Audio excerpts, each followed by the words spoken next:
आजकल भारत में टैरिफ की चर्चा हर जगह, मगर क्या होता है टैरिफ, ये आप जानते हैं? क्या आपको पता है जो मोबाइल आप 10,000 रुपए में खरीदते हो वो असल में 8,000 रुपए का होता है? फर्क जानना है? चलिए टैरिफ समझते हैं। टैरिफ एक प्रकार का सरकारी कर होता है जो दूसरे देश से आने वाले सामान इंपोर्ट पर लगाया जाता है।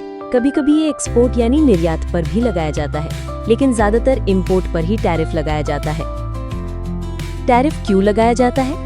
एक, अपने देश की कंपनियों को बचाने के लिए, यानी कि जब बाहर का सस्ता सामान देश में आकर लोकल कंपनियों का नुकसान करता है तब सरकार टैरिफ लगाकर विदेशी सामान को महंगा कर देती है।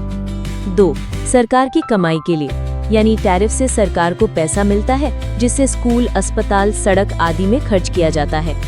3, बाहर से ज्यादा चीजें आने से रोकने के लिए, यानी अगर देश बहुत ज्यादा सामान बाहर से मंगा रहा है तो टैरिफ लगाकर उसे कम किया जाता है।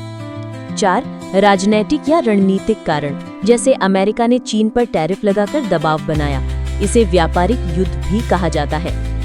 अब जानते हैं टैरिफ कैसे लगाया जाता है। टैरिफ लगाने के मुख्य 3 तरीके होते हैं।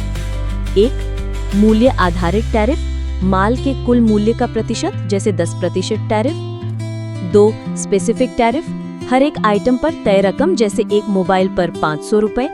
3, मिक्स्ड टैरिफ, ऊपर के दोनों तरीकों का मिश्रण। उदाहरण से समझे, मान लीजिए चीन से एक मोबाइल भारत में 10,000 रुपए का आता है।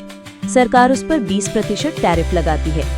अब उस पर 2,000 रुपए का टैक्स लगेगा। मोबाइल का कुल दाम होगा 10,000 जमा 2,000 यानी कि 12,000 रुपए। अब वही मोबाइल भारत में 12,000 रुपए में बिकेगा। तो अगली बार जब कोई प्रोडक्ट महंगा लगे तो सोचिए टैरिफ है या असली दाम।